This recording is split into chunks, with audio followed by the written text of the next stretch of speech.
The moving truck pulled away as Tamara Wilson stood on the driveway of her new home in Pine Ridge Estates. A bead of sweat trickled down her face in the late summer heat. She wiped it away and took a deep breath, looking at the two-story brick house she had just bought. After 15 years of hard work in law enforcement, she had finally achieved what once seemed impossible.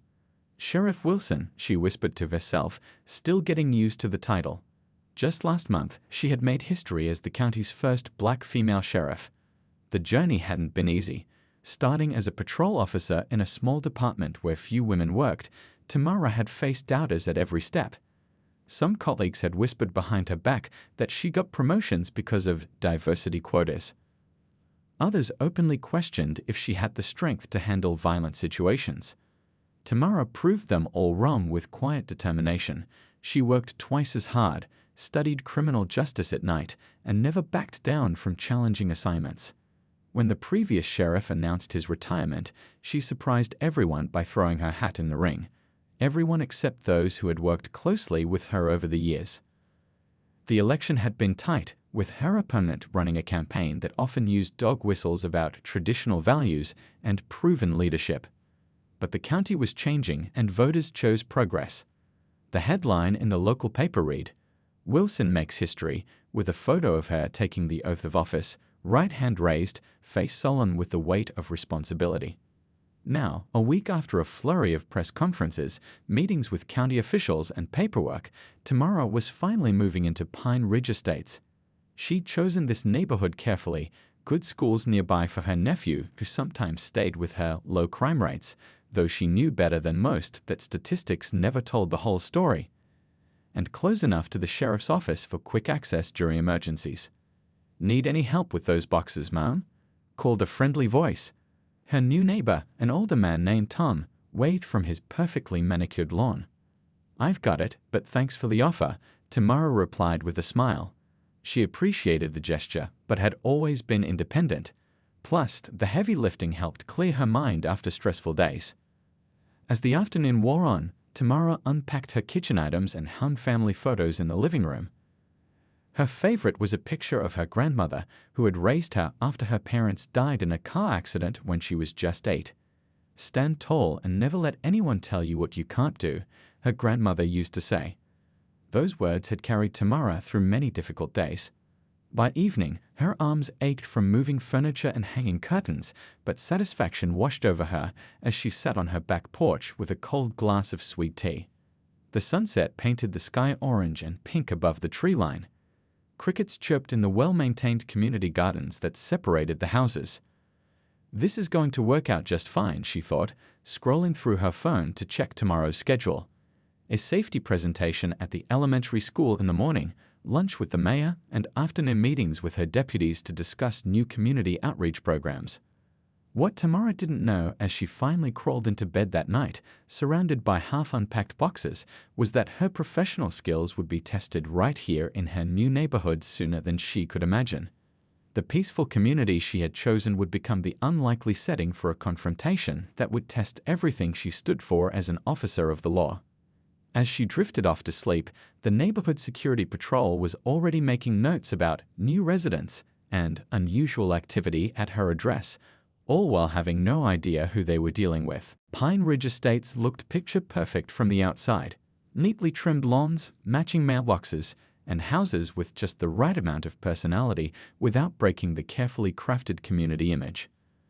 But beneath this perfect surface ran an undercurrent of tension, and at the center of it all was the Homeowners Association. Gerald Hoffman sat at the head of the long table in the community center, his silver hair combed perfectly to one side. After 40 years selling insurance, retirement had given him a new mission, maintaining property values in Pine Ridge at all costs. As president of the HOA for the past 5 years, he ruled with an iron fist hidden inside a velvet glove. "Item number 7, he announced, looking over his reading glasses at the other board members. "Security concerns." He shuffled his papers importantly. "I've received 3 more complaints about outsiders wandering through our community." Mrs. Chen reported someone walking their dog without a Pine Ridge Estates tag. The Thompsons saw a car they didn't recognize parked on Willow Street, and someone was taking photos of houses on Oak Drive. The other board members nodded with concerned expressions. None dared question whether these incidents were actually problems. That's why I took the liberty of expanding our security budget, Gerald continued. We've hired 2 full-time security personnel who started last week. He gestured toward the back of the room, where 2 men stood wearing dark blue uniforms with badges that caught the light. This is Mike and Pete, Gerald said proudly. Both have backgrounds in law enforcement adjacent fields. What he didn't mention was that Mike had failed the police academy twice before becoming a mall security guard, and Pete had been asked to leave his job as a nightclub bouncer after too many complaints about rough handling. We've provided them with proper uniforms, Gerald continued, not mentioning how he personally visited 3 different uniform shops until he found one willing to make outfits that closely resembled police uniforms without quite crossing legal lines. The dark blue shirts, badges, and even utility belts with handcuffs gave an unmistakable impression of authority. They'll be patrolling 24/7, making sure our community guidelines are strictly enforced, Gerald said. They have my full authority to approach anyone who doesn't belong or isn't following our rules. Lisa Rodriguez, a newer board member, raised her hand hesitantly. Don't you think the uniforms look a bit too much like real police? We could get in trouble for. These are clearly marked as Pine Ridge Security, Gerald cut her off, pointing to the small patch on the shoulder of the uniforms. And they're providing a valuable service. After all, the real police are too busy to respond to our quality of life concerns. What Gerald didn't say out loud was how the actual police department had declined his request for dedicated patrols in their already low-crime neighborhood, calling it an unnecessary allocation of limited resources. After the meeting, Gerald took Mike and Pete aside. Remember what we discussed, he said in a low voice. This community has standards. If you see anyone who looks out of place, question them. Better to be safe than sorry. Pete nodded eagerly. You can count on us, sir. We'll keep undesirables out. Neither man noticed how Lisa lingered nearby, frowning as she overheard their conversation. Over the next few weeks, complaints started trickling in. The Patels were stopped while jogging and asked to show proof they lived in the neighborhood. A black teenager delivering groceries to his grandmother was followed by the security car until he left the community. The Washingtons found a warning on their door about unauthorized gatherings after hosting a family barbecue. When Lisa brought these concerns to Gerald, he waved them away. People who belong here have nothing to worry about, he said firmly. And our property values are up another 2% since we implemented the new security measures. What Gerald failed to realize was that his overzealous approach was about to collide head-on with someone who knew exactly what real law enforcement looked like and had the authority to do something about it. The morning sun beat down on Tamara's back as she heaved another bag of mulch from her trunk. 3 days after moving in, she finally had time to tackle the flower beds that the previous owners had neglected. Dressed in faded jeans, a plain gray t-shirt, and a baseball cap to shield her eyes from the sun, she looked nothing like the composed sheriff who had given a press conference last week. First things first, she muttered to herself, surveying the overgrown beds. Gardening had always been her escape, something her grandmother had taught her. Getting her hands in the dirt helped clear her mind after long days dealing with county politics and budget meetings. She didn't notice the security car creeping slowly down the street until it stopped right in front of her house. 2 men in dark blue uniforms stepped out, adjusting their belts importantly as they approached. "Excuse me," called the taller one, Mike, his hand resting casually near the handcuffs on his belt. "What's your business here?" Tamara straightened up, wiping her hands on her jeans. "I live here," she said simply. "Just moved in a few days ago." The 2 men exchanged glances. Pete, the shorter one with a buzz cut, stepped forward. "We haven't been notified of any new residents at this address," he said, a note of suspicion in his voice. "I'm going to need to see some identification." Several thoughts flashed through Tamara's mind. As a black woman in law enforcement, she was no stranger to being questioned about belonging. She'd learned long ago to pick her battles carefully. "Sure," she said calmly. "Let me just wash my hands first. I've been working in the garden." "Hold on," Pete said, stepping closer. "We need to verify who you are before you go inside the house." Tamara raised an eyebrow. "Inside my house, you mean?" Ma'am, we take security very seriously in Pine Ridge Estates, Mike cut in. There have been reports of outsiders coming in and causing trouble. A neighbor across the street had paused while watering plants, watching the interaction with undisguised interest. Another neighbor walking his dog slowed his pace. I understand security concerns, Tamara said evenly. But I signed all the paperwork with the HOA when I bought this house. I'm Tamara Wilson. Mike pulled out a clipboard. Wilson, no, there's no Wilson approved for this address. Last registered owner is Thompson. Yes, I bought it from the Thompsons, Tamara explained, her patience still intact but wearing thin. The sale closed last week. Pete's face hardened. Look, we have procedures here. If you're doing work for the homeowners, that's fine, but you need to be registered as a service provider. The implication hung in the air. Tamara took a deep breath. I am not a service provider. I am the homeowner. Without proper identification, we can't verify that, Mike insisted. For all we know, you could be trespassing. Several more neighbors had gathered now, some pretending to check their mail or work in their yards, while keeping an eye on the situation. Tamara decided to end this peacefully. My purse is in the car. I'll get my ID. As she turned toward the car, Pete suddenly grabbed her arm. Hold on there. We can't let you just walk away. For all we know, you could be trying to run. The touch of his hand on her arm changed everything. Tamara looked down at where his fingers gripped her, then back up to his face. Remove your hand, she said quietly, her voice now carrying a different tone, one that had made hardened criminals think twice. You're on private property without authorization, Pete declared loudly, clearly playing to the audience of neighbors. Consider this a citizen's arrest until we can verify your identity or have actual police come sort this out. Mike nodded in agreement, looking smug.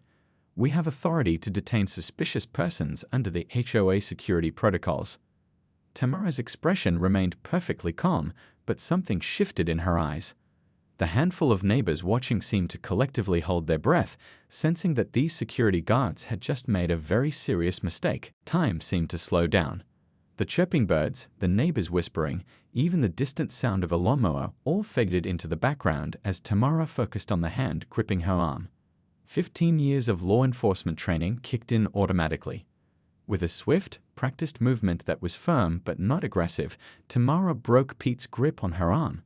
She stepped back, creating space between them.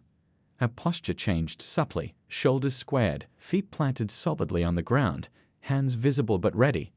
That, she said in a voice that carried clearly across her front yard, was a mistake. Mike stepped forward, his hand moving toward his belt. Listen, lady, we don't want trouble, but... No, you listen, Tamara cut him off. Her voice remained even, controlled. You approached me on my property, questioned my right to be here based on my appearance, and just put your hands on me without consent. Now I'm going to reach into my back pocket very slowly, and you're both going to take a step back. Something in her tone made both men comply automatically. The crowd of neighbors had grown to about 7 people now. An older woman had her phone out, recording. Tamara pulled out a leather wallet and flipped it open, revealing a gold badge that caught the sunlight.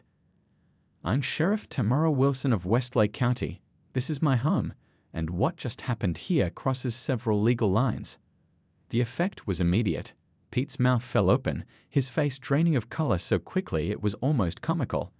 Mike took another step back, nearly tripping over his own feet. Sheriff? Pete stammered, his voice suddenly an octave higher. We didn't know. The HOA didn't inform us. The HOA doesn't need to inform you of my profession, Tamara said calmly. But they did need to update their records when I bought this house, which evidently they failed to do. More importantly, nothing about this interaction was appropriate, regardless of who I am. Mrs. Lee from next door stepped forward. I tried to tell Gerald weeks ago that the security team was going too far. Last month they followed my son all the way to our door because they didn't recognize him when he came home from college. Another neighbor nodded. They left a warning on my door for having 3 cars in my driveway during my mother's birthday dinner. Mike tried to regain control of the situation. We're just doing our job, maintaining community standards as directed by the HOA board. Let me be clear about something, Tamara said, addressing not just the guards but the gathered neighbors as well. HOA security does not have police authority. They cannot detain people. They cannot demand identification without cause, and they absolutely cannot put their hands on residents or visitors. She turned back to Pete and Mike. Those uniforms are deliberately designed to look like law enforcement, down to the badges and utility belts. That walks a very fine line toward impersonating an officer, which is a felony in this state. Tom, the friendly neighbor who had offered to help Tamara move in, shook his head in disgust. I'm calling Gerald right now. This has gone far enough. That's a good idea, Tamara agreed. In fact, I think it's time for an emergency HOA meeting. As a new homeowner, I'd like to discuss some immediate changes to the security protocols. A younger woman who had been recording everything lowered her phone. This is definitely going on social media. The whole county needs to see how Pine Ridge security treats people. Tamara looked back at the two guards, who now seemed to be trying to make themselves as small as possible. I suggest you both head back to your office and wait for Mr. Hoffman's call. We'll be discussing your future employment very soon. As the two men hurried back to their car, the neighbors began to gather around Tamara, introducing themselves properly for the first time. By dinner time, Gerald Hoffman's phone wouldn't stop ringing. The video of Sheriff Wilson being harassed by his security team had spread through neighborhood group chats faster than wildfire. By the time it hit Facebook and Twitter, the local news stations were already calling for comments. Gerald paced in his living room, tugging at his collar. It's a complete misunderstanding, he repeated to his wife for the 10th time. How was anyone supposed to know she was the sheriff? She was dressed like a gardener. His wife just shook her head. Gerald, that's exactly the problem. Your security team shouldn't treat anyone that way, sheriff or not. Meanwhile, at the county building downtown, Tamara sat in her office, watching the video replay on her computer screen. Her deputy, Officer Chen, leaned against the doorframe. You handled that better than I would have, Chen said with a low whistle. First week in your new house and already cleaning up the neighborhood. Tamara smiled slightly. Not how I planned to spend my first weekend. Her phone buzzed again, the county commissioner calling for the 3rd time. I need to take this, she said, reaching for the phone. Commissioner Taylor, good evening. Sheriff Wilson, I just saw the video. Absolutely unacceptable how you were treated. I've already issued a statement supporting you and condemning these rent-a-cop wannadies. Do you need anything from my office? Tamara leaned back in her chair. Actually, yes. I'd like to review all the complaints against Pine Ridge Estate's security from the past year. There's a pattern here I want to document. After hanging up, Tamara drove back to Pine Ridge, where an impromptu gathering had formed at the community center. Nearly 50 residents crowded inside, their voices echoing off the walls as they shared stories. They followed my daughter home from the bus stop, one father was saying. 16 years old, lived here her whole life, but apparently looked suspicious. An elderly woman nodded vigorously. They left a warning on my door because my grandson's friends were too loud playing basketball at 4 in the afternoon. When Tamara walked in, the room fell silent for a moment before erupting in applause. She held up her hands. Please, I'm just here as a resident tonight, she said, but I do want to listen. For the next hour, she sat taking notes as neighbor after neighbor described encounters with the security team. The stories followed a disturbing pattern. Residents of color and their visitors faced far more scrutiny than others. Lisa Rodriguez, the HOA board member who had questioned Gerald about the uniforms, approached Tamara afterward. I tried to warn them, she said quietly. Gerald keeps saying it's about property values, but she trailed off, shaking her head. It's not just about today, Tamara told her. This is systemic, and it stops now. The next morning, Gerald called an emergency HOA board meeting, hoping to get ahead of the situation. He arrived early to prepare his talking points, only to find Tamara already seated at the table, reviewing documents with 3 other board members. Sheriff Wilson, he said stiffly. I want to personally apologize for yesterday's misunderstanding. Those guards have been suspended pending review. Suspended isn't enough, Tamara replied evenly. And this isn't just about 2 overzealous guards. This is about the directives they were given, the culture that was created, and the lack of oversight. She slid a folder across the table. I've pulled every complaint filed about Pine Ridge security in the last year. 37 incidents, Gerald. 29 involving people of color. That's not coincidence. That's a pattern. Gerald's face flushed. Now hold on. No, you hold on, said Tom, who had shown up with a petition signed by over 100 residents. We've let this go on too long. The board needs new leadership. By afternoon, local TV vans lined the street outside the community center. The reporter stood with Pine Ridge Estates behind her, speaking into a microphone. A neighborhood security team's attempt to detain the county's new sheriff has exposed what appears to be a pattern of racial profiling in one of the area's most exclusive communities. Sheriff Wilson has announced a formal investigation into the HOA's security practices. 2 weeks after the confrontation, yellow flyers appeared on every door in Pine Ridge Estates. Community Town Hall. Understanding Rights and Responsibilities, hosted by Sheriff Tamara Wilson. The meeting was set for Saturday afternoon at the community center. You sure about this? Deputy Chen asked as they set up extra chairs. Most people in your position would just press charges and be done with it. Tamara arranged water bottles on the speaker's table. Punishment without education just creates resentment. This neighborhood doesn't need more division. By 3 o'clock, the community center was packed beyond capacity. Residents spilled out the doors, some bringing folding chairs from home. What surprised Tamara most were the visitors from neighboring communities who'd come after hearing about the incident. Never thought I'd see Pine Ridge this diverse, whispered Lisa, who'd recently been elected interim HOA president after Gerald's forced resignation. Tamara took her place at the podium, not in her sheriff's uniform, but in a simple blouse and slacks. She wanted to speak as both a law enforcement official and a neighbor. Thank you all for coming, she began. What happened in my front yard 2 weeks ago wasn't just about me. It was about something that's been happening in communities across this county and this country. Today, I want to talk about where we go from here. She motioned to a table where 2 men in suits sat with notebooks. These gentlemen are from the county attorney's office. They're here to answer your questions about legal boundaries, what HOAs can and cannot do, what security personnel are allowed to enforce, and what your rights are as homeowners and visitors. An older black man in the back raised his hand. I've lived 4 streets over for 20 years, been questioned by security 6 times in the past year alone, just walking my dog. How is that legal? It's not, Tamara said simply. And that brings me to my next point. She unveiled a poster board with a simple flowchart.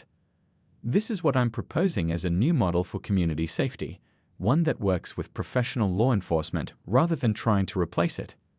For the next hour, Tamara explained her community policing initiative, neighborhood watch programs that focused on genuine safety concerns rather than policing people's appearances, direct communication channels between HOAs and the sheriff's office, training for security personnel that emphasized de-escalation and recognizing bias. Real safety isn't about making some people feel comfortable by making others feel unwelcome, she said. It's about building a community where everyone belongs. The questions came rapid fire after that. Some homeowners worried about property values. Others shared stories of feeling unwelcome in their own neighborhoods. A heated debate broke out between an older white couple and a younger mixed-race family about what suspicious behavior actually meant. Tamara let them talk it out, stepping in only when voices rose too high. This is exactly the conversation we need to have, she said. Uncomfortable, yes. Necessary, absolutely. By the time the formal meeting ended, the sun was setting. But people lingered in small groups, exchanging phone numbers and talking. Tamara noticed a white family inviting their black neighbors over for dinner the following weekend. 2 women who had been arguing earlier were now comparing notes on local schools. Lisa approached Tamara as she packed up her materials. This is just the beginning, isn't it? Tamara nodded. Change doesn't happen in one meeting. The board voted unanimously to dissolve the current security contract, Lisa told her. We're looking at your recommendations for alternatives. As Tamara walked to her car that evening, she passed Tom watering his lawn. He turned the hose down and called out to her. Sheriff, or should I say neighbor? Tamara smiled. Neighbor works just fine. Never seen this community so alive, Tom said, gesturing to the people still chatting in driveways and front yards. Feels like we're finally becoming an actual neighborhood instead of just houses on the same street. Driving home, Tamara thought about his words. This wasn't at all how she'd planned to connect with her new community. But sometimes the most painful moments created the most meaningful changes. The county courthouse stood tall against the clear blue sky as Tamara climbed the steps. 3 months had passed since that day in her front yard, and today marked the final chapter of the legal proceedings. Inside the courtroom, she sat in the front row, watching as Pete and Mike entered with their lawyer. They looked smaller somehow, without their fake uniforms and inflated authority. Neither man would meet her eyes. The judge, a stern woman with silver-streaked hair, called the court to order. In the matter of County v. Henderson and Porter impersonating law enforcement officers and assault charges. The plea deal had been struck the week before. Both men would serve community service hours rather than jail time, contingent on completing bias training and never working in security again. Next came Gerald Hoffman, looking considerably older than he had 3 months ago. The stress of civil lawsuits from multiple residents had taken its toll. Mr. Hoffman, you've agreed to plead guilty to authorizing the use of misleading uniforms and exceeding HOA authority, the judge said. Do you understand the terms of your agreement? Gerald nodded stiffly. Yes, Your Honor. His punishment included a substantial fine and mandatory training for all current and future HOA board members in the county about the legal limits of their authority. As Tamara left the courthouse, a reporter caught up with her. Sheriff Wilson, are you satisfied with today's outcome? Tamara considered the question carefully. Justice isn't just about punishment. It's about changing systems that allow these problems to happen in the first place. Today is a good start. That evening, Pine Ridge Estates looked different as Tamara drove home. New families were moving in, attracted by the community's growing reputation for inclusivity. The Pine Ridge security car had been replaced by neighbors who knew each other by name and actually looked out for one another. She pulled into her driveway, noticing the flourishing garden beds she'd finally found time to finish planting. Mrs. Lee waved from next door, where she was teaching a group of neighborhood kids how to make traditional dumplings. Sheriff, come join us, she called. Just let me change first, Tamara replied with a smile. Inside, she hung up her uniform and checked her email. The police academy director had written to ask if she would speak to the new cadets about community-based policing. Another message was from a neighboring county's HOA association requesting her guidance on revising their security protocols. The story of what happened in Pine Ridge had spread far beyond their small community. Tamara had received letters from people across the state sharing similar experiences and asking for advice. Her phone rang, Lisa calling about tomorrow's neighborhood block party. Everything's set, Lisa reported. The diversity committee has arranged for food from 6 different cultures. The kids have prepared performances. Oh, and that reporter from the national news confirmed they're coming to do a feature on how one sheriff transformed a community. Tamara laughed. That title makes it sound like I did this alone. You started it, Lisa pointed out. Sometimes that's the hardest part. After hanging up, Tamara walked out to her back porch with a cup of tea. From here, she could see into several backyards where families of different backgrounds were grilling, gardening, and simply living their lives together. Tom wandered over, carrying a plate of cookies his grandchildren had baked. Who would have thought, he said, settling into the chair beside her, that the worst day in our neighborhood's history would lead to its best days. Tamara accepted a cookie. That's often how change works. We don't choose the moment that challenges us, but we do choose how we respond to it. In the distance, she could see the new community garden where the old security office had been. Families worked together there, growing vegetables and friendships side by side. The Pine Ridge case was now being taught in police academies and HOA management courses across the state. Not as a scandal, but as a case study in how confronting discrimination could lead to meaningful change. Tamara sipped her tea, watching the sunset paint the sky in brilliant colors above the neighborhood she now proudly called home. Sometimes justice looked like courtrooms and legal decisions, but sometimes it looked like neighbors sharing cookies on a porch, children playing together without fear, and communities learning to see difference not as a threat, but as their greatest strength.